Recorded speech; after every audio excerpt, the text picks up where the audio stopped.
नमस्कार दोस्तों, स्वागत है आप सभी का। आज के हम इस वीडियो में साधारण भिन्न के बारे में बात करेंगे।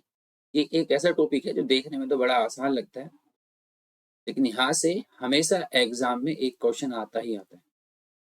किसी भी प्रकार का एक क्वेश्चन यहाँ से किसी भी प्रकार के एग्जाम में आपको मिलेगा, चाहे आप कोई भी कॉम्पिटिटिव एग्जाम दे रहे हैं। ठीक है, तो साधारण भिन्न आज हम स्टार्ट करेंगे। मैथ का हमारा ये टॉपिक है। इस वाली वीडियो में हमने इसमें नॉर्मली बेसिक क्वेश्चन को इंक्लूड किया है, यानी कि इसमें हम डिफिकल्ट लेवल के क्वेश्चन पे बात नहीं करेंगे, केवल बेसिक क्वेश्चन के बारे में बात करेंगे। और मैं आपको बिल्कुल आश्वासन देता हूँ, इस वीडियो को देखने के बाद अब यहाँ से जो भी क्वेश्चन आएगा आप किसी भी कीमत पे गलत नहीं करोगे, आसानी के साथ ये वाले क्वेश्चन आप सोल्व कर लेंगे। ठीक है, चलो तो हम देखते हैं। इससे पहले थोड़ा सा हम बात करेंगे अपने एग्जाम से पहले एग्जाम पोर्टल के बारे में। एक्चुअली में ये बड़ा आजकल चल रहा है हमारे पास एग्जाम से पहले एग्जाम। ये है क्या? ये एक एग्जाम पोर्टल है, एक प्रकार का क्या है, एग्जाम पोर्टल है, जहाँ पर आप किसी भी एग्जाम की अगर प्रिपेयर कर रहे हैं तो यहाँ पर आपको उन एग्जाम से रिलेटिव अकॉर्डिंग टू सिलेबस उन सभी बच्चों के बीच में एग्जाम कराया जाता है जिनके साथ आपको वास्तव में एग्जाम देना है। ये एग्जाम ऑनलाइन मोड में भी होता है और ये एग्जाम ऑफलाइन मोड में भी होता है।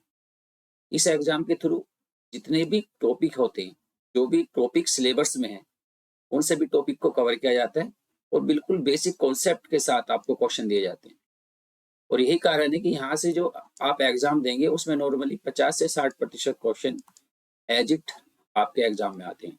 ठीक है, अब आपको रजिस्टर्ड कैसे करना है, अगर आप इसमें ज्वाइन होना चाहते हैं तो कैसे ज्वाइन होना है उसके लिए बता देता हूँ। आपको गूगल प्ले स्टोर से प्राइम ट्यूटर्स नाम की एक ऐप को डाउनलोड करना है और यहाँ पर अपने आप को क्या करना है, रजिस्टर्ड कर देना है। उसके बाद का जो काम है वो हमारी टीम आपके साथ कॉल करके आपकी सारी सूचनाएं लेकर आपको रजिस्टर कर देगी। कोई किसी भी प्रकार का पेमेंट आपको इसमें नहीं देना है। ओके, चलिए स्टार्ट करते हैं हम अपना टॉपिक। हम बात कर लेते हैं साधारण भिन्न के बारे में। सबसे पहले भिन्न जान लेते हैं, भिन्न एक्चुअली में होती क्या है। तो भिन्न क्या होती है उसको देख लेते हैं। वे संख्याएं जो x अपॉन y के रूप में होती है, वे सभी संख्याएं जो x अपॉन y की फॉर्म में होंगी क्या कहलाती हैं, सिंपल फ्रैक्शन, यानी कि साधारण भिन्न कहलाती है। ओके, अब भिन्न के अगर हम बारे में बात करें तो भिन्न हमारे पास दो प्रकार कुछ टाइप की होती है, मैंने लिखा हुआ है साइड में। वैसे कोई इंपॉर्टेंट नहीं है, बस थोड़ी सी बेसिक चीजें आपको याद होनी चाहिए। जैसे पहला नाम है समभिन्न। समभिन्न क्या होती है, पहले जो x अपॉन y को देख लो जरा एक बार। मैंने अभी क्या बताया, बेसिक कॉन्सेप्ट से स्टार्ट करें, बेसिक से, इसलिए ये मत करना सर ये तो आता है, स्किप मत करना, पूरा देखना। ये ऊपर इसको कहा जाता है अंश और नीचे वाला क्या कहा जाता है, हर। जीरो लेवल से लेकर चल रहे हैं मैथ को, तो किसी को अगर मैथ सीखना है तो बिल्कुल हमारे साथ जुड़ा रहे, जीरो लेवल से सिखाएंगे पूरा। ठीक है, ओके। अब देखिए समभिन्न, जिसका अंश हर से छोटा होगा, यानी कि जो अंश है हर से छोटा होगा वो आपकी समभिन्न होगी। जैसे 3/5, 7/9, 9/11। देखिए अंश छोटा है किससे, हर के मुकाबले, तो इस प्रकार की जो भिन्न होती हैं सारी की सारी क्या कहलाती हैं, समभिन्न कहलाती है। क्लियर? आगे नंबर आ जाते हैं विषम भिन्न। विषम भिन्न में इसका अपोजिट, इसका उल्टा हो जाएगा। मतलब अब अगर अंश बड़ा हो जाएगा हर से, जैसे 6/5, दूसरा आपने ले लिया 7/5, आपने ले लिया 9/2। तो इस टाइप की जो फ्रैक्शन होती हैं ये सभी फ्रैक्शन विषम भिन्न कहलाती है। क्लियर? नेक्स्ट देखते हैं संयुक्त भिन्न। संयुक्त भिन्न का मतलब है, आपने देखा होगा सही में लिखते हैं हम, जैसे हम लिखते हैं 2 सही 4/5, कुछ इस टाइप की जो भिन्न होती है वो कही जाती है संयुक्त भिन्न। इसके बाद नंबर आता है मिश्र भिन्न। मिश्र भिन्न का मतलब होता है जैसे कोई संख्या 4/5 का भी बटा 6/7, इस टाइप की जो फ्रैक्शन होती है इसको कहा जाता है मिश्र भिन्न। इसको हम क्या कहेंगे, मिश्र भिन्न। नेक्स्ट हमारे पास आता है, ये हमारे पास है सतत भिन्न। सतत भिन्न क्या होती है, आपने बहुत से क्वेश्चन ऐसे देखे होंगे, 2 + 1/4 + 1/3 + 1/6, इस टाइप की जो फ्रैक्शन होती है इस प्रकार की फ्रैक्शन को कहा जाता है सतत भिन्न। ओके, क्लियर हो गई सारी बातें। अब ये तो एक बेसिक सी नॉलेज थी भिन्नों के बारे में। अब क्वेश्चन पे चलते हैं। देखिए यहाँ से जो क्वेश्चन आता है, पहला क्वेश्चन कुछ इस टाइप के आएंगे। आपको एक भिन्न की सीरीज दे दी जाएगी और आपसे पूछा जाएगा कि इनमें सबसे छोटी और सबसे बड़ी कौन सी है। अब ये चुटकियों का क्वेश्चन होता है, बिल्कुल आप देखते ही आप बता सकते हैं कि कौन सी छोटी है कौन सी बड़ी है। ठीक देखना जरा इसका क्या तरीका होता है इन क्वेश्चन को सोल्व करने का। जैसे दो तरीके होते हैं इन क्वेश्चनों को सोल्व करने का, मैं पहले लिख देता हूँ आपको समझाने के लिए। कुछ इस तरीके से मेरे पास है। पहला तरीका ये है कि अंश और हर का दोनों का डिफरेंस देख, दो दो दो और दो, यानी कि 7 में से 5 जाके 2, 11 में से 9 गए 2, 15 में से 13 गए 2, 19 में 17 गए 2। जब अंश और हर का डिफरेंस इक्वल होता है, ये समझ लेना बात, तो फिर जो सबसे छोटी संख्या है इनको फिर आपको लगाना है आरोही क्रम में लगाना है। आरोही क्रम में लगाने के बाद जो सबसे छोटी संख्या होगी वही भिन्न सबसे छोटी भिन्न है, और जो सबसे बड़ी है वही भिन्न सबसे बड़ी भिन्न है। अगर हम इस बेसिस पे देखें तो सबसे छोटी भिन्न होगी 5/7 और सबसे बड़ी भिन्न हो जाएगी 17/19। कोई पेन नहीं चलाना है इसमें, बस देखना है। यहाँ देखा 5 और 6 2, यहाँ पर भी 2, यहाँ भी 2, यहाँ भी 2। इसका मतलब सबसे छोटी संख्या क्या है 5, सबसे छोटी संख्या क्या है 7, सबसे बड़ी संख्या क्या है 17, सबसे बड़ी संख्या क्या है 19। तो सबसे छोटी संख्या वाली भिन्न सबसे छोटी भिन्न, सबसे बड़ी संख्या वाली भिन्न सबसे बड़ी भिन्न हो जाए। ठीक है, समझ में आ गया, कर लोगे ना आप। चलो नेक्स्ट देखो। इसके बाद नेक्स्ट क्वेश्चन में सेम 1/8, 4/20, 2/12, 3/16 में सबसे बड़ी कौन सी बतानी है, सबसे बड़ी। सेम मेथड यूज करेंगे। देखिए लेकिन यहाँ पर है नहीं, अब वो तो सर हो नहीं रहा, आप कहेंगे सर वो नहीं हो रहा, तो डरने वाली बिल्कुल नहीं, इसका भी सेम तरीका होगा।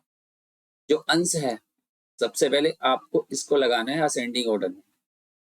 सबसे पहले लगा देता हूँ 1 2 3 4। अब 1 के नीचे क्या है 8, 2 के नीचे क्या है 12, 3 के नीचे क्या था 16, तो 16, और 4 के नीचे क्या है 20। ये एक नई सीरीज बनेगी। ओके ठीक है। अब आपको ऊपर डिफरेंस देखना, हर अंश में कितना डिफरेंस है। अंश में सभी में 1 1 का डिफरेंस है, देख सकते हैं 1 1 1। सेम डिफरेंस नीचे देखो, कितना डिफरेंस आ रहा है 4। डिफरेंस आरों में कितना आ रहा है, सब में बराबर आ रहा है 4। इसका मतलब अगर इनमें इस बार भी डिफरेंस बराबर आया इस तरीके से, जैसे अभी आप देख सकते हैं यहाँ पर डिफरेंस कितना था 1, यहाँ पर डिफरेंस कितना था 4। अगर इस टाइप में सभी में डिफरेंस बराबर आए तो सेम तरीका है, ये वाली संख्या सबसे छोटी और ये वाली संख्या सबसे बड़ी होगी। तो अगर सबसे बड़ी पूछा है उसने तो सबसे बड़ी हो जाएगी 4/20। अगर मैं इसको सोल्व करूं तो ये हो जाएगा 1/5। ये सबसे बड़ी संख्या होगी। ठीक है, आसान है बिल्कुल, कर सकते हो आप इजी। ये बहुत इंपॉर्टेंट क्वेश्चन है, अक्सर आते हैं, अभी आया हुआ है टेट के एग्जाम में, इस बार ये क्वेश्चन आया। बताओ कितना आसान क्वेश्चन था, कुछ लोग इसको भी गलत कर पाए। आज के बाद गलत नहीं होगा, प्रॉमिस है। देखो जरा, जब भी भिन्नों का एलसीएम निकालना है, पहले क्वेश्चन देख लेना, क्वेश्चन में पूछा मैं से, जब भी भिन्नों का मैं से निकालना है तो एचसीएफ को हम मैं से कहते हैं। तो ये वाली जो ऊपर की संख्या है, जैसे मेरे पास क्या था 6/3, के बाद है 6/5, 4/5 और 2/3। ये जो अंश है हमारे पास, ये इसका तो आपको एचसीएफ ही निकालना है, और जो नीचे बच जाते हैं इसका आपको निकालना है एलसीएम अलग से, और आपको लिख दे रहे हैं, वही आपका आंसर होगा। अगर हम इसको देखें तो ऊपर है 6 4 6 और 6 6 4 2। अब नॉर्मली मैथ का मतलब होता है जो सारों में कॉमन हो। क्या चीज कॉमन दिखाई दे रही, तो आप कहेंगे सर 2 दिखाई दे रहा है कॉमन, तो 2। देखो 2 यहाँ पर भी है, 2 इसमें भी है, 2 इसमें भी है, 2 इसमें भी है, तो ऊपर क्या हो जाएगा 2। नीचे देखो 3 5 5 3, तो नीचे क्या हो जाएगा 15। एलसीएम का मतलब होता है जो कॉमन है वो भी और जो नहीं है वो भी। तो 3 एक बार काउंट होना है, ये तो पता ही होगा, एलसीएम ऐसे में करा चुके। तो 2 कितना हो गया, 15 हो गया। बात समझ में आ गई। अगर इसी का मैं से निकालना हो, एलसीएम निकालना हो इसी का, तो एलसीएम निकालते समय ऊपर वाली संख्या का क्या होगा, एलसीएम लेना है। ये देख लो इधर, तो 6642 का एलसीएम आप कहेंगे सर 2 × 2 × 3 ये होगा, क्योंकि 2 तो ऑलरेडी कॉमन है सारों में। यहाँ पर क्या बचा 2 और यहाँ पर क्या बचा 3, तो कितना हो जाएगा 12। ऐसा है जो सारों में कॉमन हो, क्या है 1, तो आंसर क्या होगा 12। ठीक है, कर लेना इसको, मतलब वो प्रैक्टिस। नेक्स्ट देखो, सेम अभी किया हमने, लैसे याद करना है, लिख लेते हैं एक बार। 2/3, 3/2, 5/, ये 5/5 नहीं होगा, ये 5/ आप 6 कर दो इसको, ये होगा। लैसे याद करना है, तो लैसे के लिए ऊपर वाली संख्या को क्या निकालना है, लैसे। तो 2 3 5 लैसे निकालना, तो दोनों की मल्टीपल हो जाएगी, कितना आ गया आंसर 30, लैसे हो गया 30। नीचे का क्या निकालना है, मैसे 3 2 6, तो मैसे नॉर्मली कितना होगा बना रहे हैं, तो आंसर क्या होगा 30,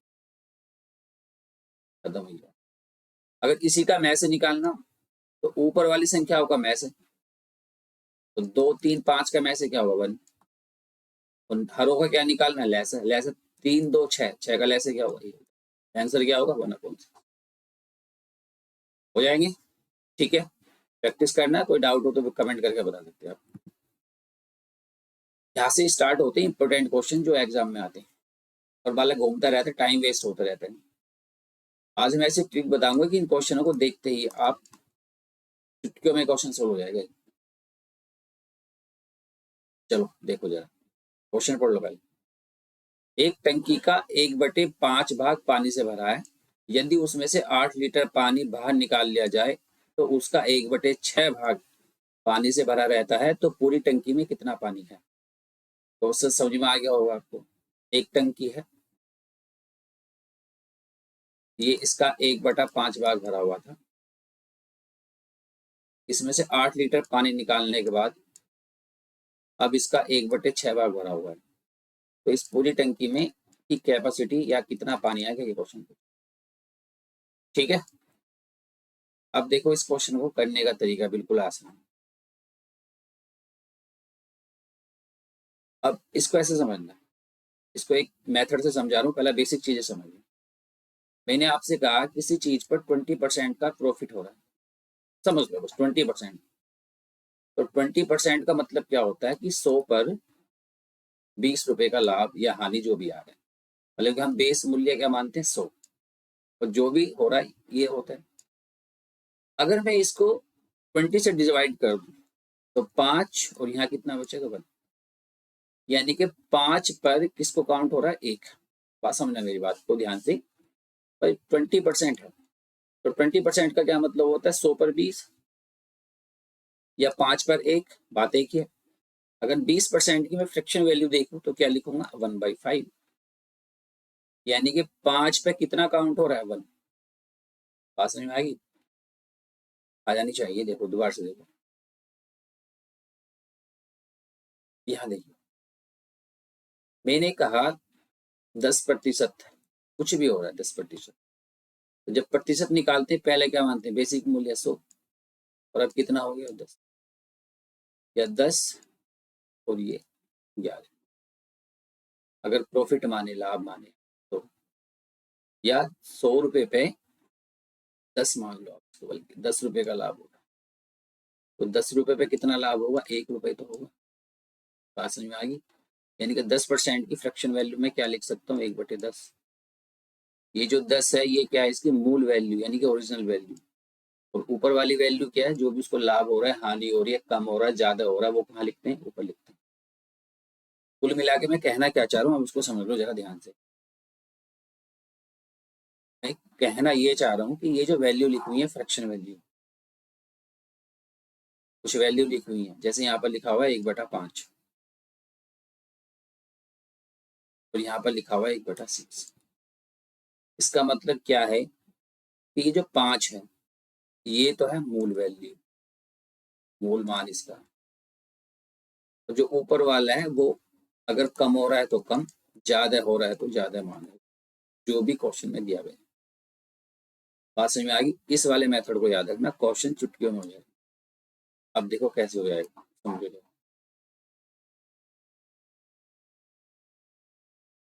ये देखो, प्रारंभ में टंकी का 1/5 भाग भरा है। कितना भरा है? 1/5।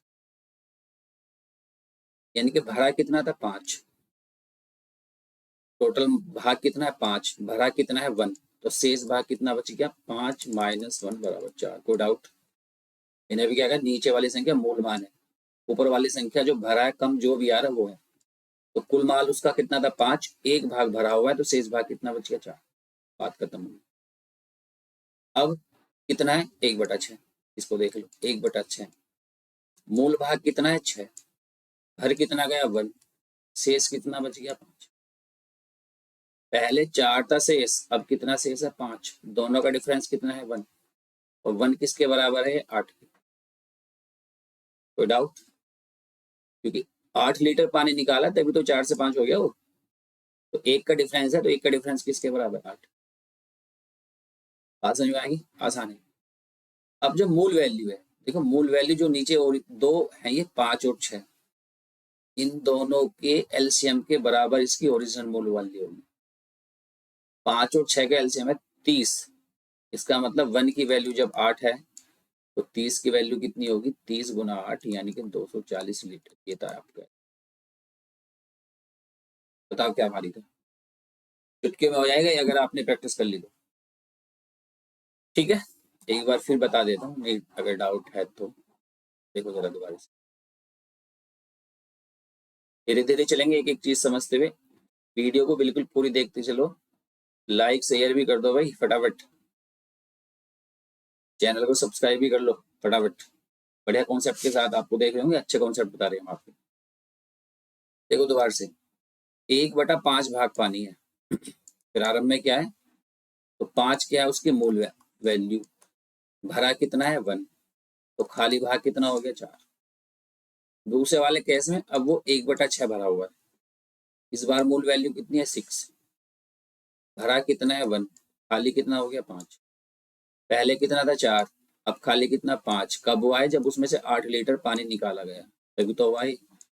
यानी कि ये 8 जो है वो किसका मान है? 1 का। 1 बराबर है 8 लीटर। यहाँ तक कोई डाउट? अब देखो, जो ये पहली केस में 5 है उसका मूल मान, दूसरे वाले केस में 6 है, तो यहाँ पर दोनों का एलसीएम लेना है, गुना नहीं करनी है। जैसे मैंने कहा था 30, क्योंकि 5 और 6 का भैया 30 ही एलसीएम होता है, इसलिए हमने मल्टीपल किया।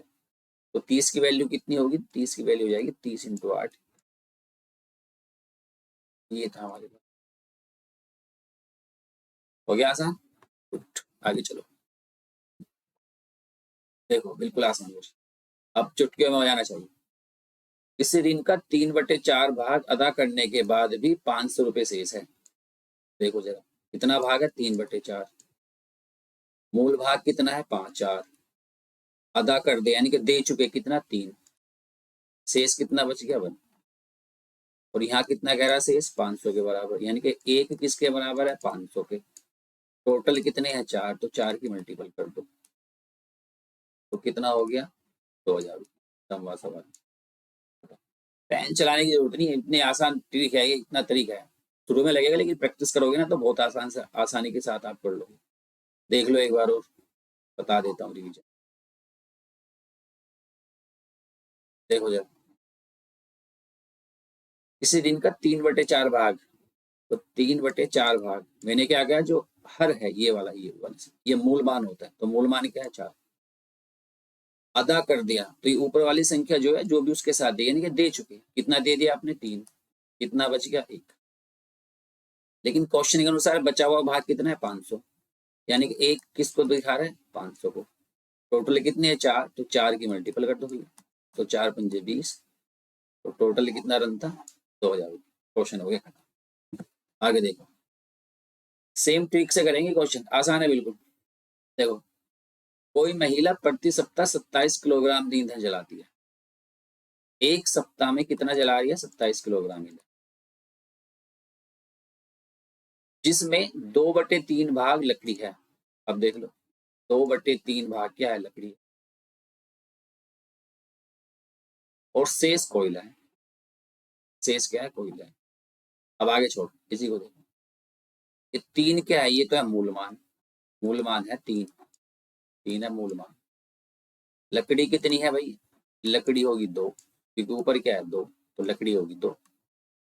तो कोयला कितना बचा, मूल कितना था 3, 2 है लकड़ी, तो कोयला कितना हुआ 3 - 2 = 1 हो गया कोयला। कोई डाउट यहाँ पे किसी को? लेकिन क्वेश्चन ये कह रहा है कि जो मूल है वो है 27, कुल कितना ईंधन है 27, मतलब ये 3 किसको रिप्रेजेंट कर रहा है 27 को, एक किसको करेगा 9 को, यानी कि कोयला कितना है उसमें 9 किलोग्राम। एक सप्ताह में कितना कोयला जलाती है वो 9 किलोग्राम। कितने सप्ताह हैं 52, तो टोटल कितना हो जाएगा 9 गुना 52। ये हो गया क्वेश्चन। बताओ बताओ जरा, इतना सिंपल से क्वेश्चन है, प्रैक्टिस करनी बस। और आते हैं ये क्वेश्चन, ऐसे नहीं है, आते हैं ये, आपको पता होगा, प्रैक्टिस ऐड उठा लो, सारे क्वेश्चन आते हैं इस टाइप। एक क्वेश्चन हर एग्जाम में आता है यहाँ से। आज आपका 1 नंबर पक्का हो जाएगा यहाँ से, अगर आप थोड़ी सी प्रैक्टिस हो। ठीक है, नेक्स्ट देखो जरा, अच्छा सवाल है, कई बार आया हुआ है इस टाइप का क्वेश्चन। देखो, एक व्यक्ति अपने वेतन का 1/7 भाग खाने पर खर्च करता है।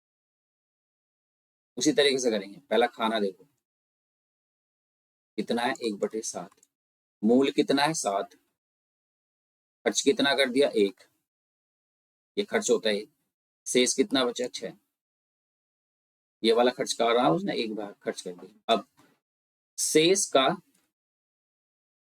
1/2 भाग कपड़ों पर, कपड़ा देख लो ये, कितना शेष बचा 6, कितना खर्च करा इसका 1/2, यानी कि कितना खर्च कर दिया 3। बात समझ में आ गई? अब इस शेष का भी 1/3 भाग वाहन पर, शेष कितना बच रहा था 3, तो वाहन देख लो। अब इसका भी 1/3 किस पे खर्च करा 1। अब उसके पास 600 रुपए शेष बच गए। अब देखो मूल कितने थे उसके पास 7, 7 थे, खर्च कितना कर दिया उसने देख लो, 2 और 1 3 और 1 4, भाई 1 यहाँ पर खाने पे खर्च करा, 3 कपड़ों पे खर्च करे, 1 वाहन पे खर्च करा, टोटल कितने हो गए 5, शेष कितना बच गया 2। तो ये 2 किसको रिप्रेजेंट कर रहा है 600 को, तो 1 कितने को करेगा 300 को, है कितने 7, तो 7 के 2100 रुपए थे उसके पास टोटल। क्वेश्चन हो गया खत्म। बताओ कितना आसान सवाल, आसान है ना? इसी मेथड को, ये एक ऐसा मेथड है जो आपका फ्रैक्शन वैल्यू में, प्रतिशत में, वर्ग, सभी मतलब पूरे मैथ में ये वाला मेथड यूज होता है। इस वाले मेथड को सीखने की कोशिश करें। ओके, एक बार फिर मैं बता देता हूँ थोड़ा सा रिवीजन के लिए।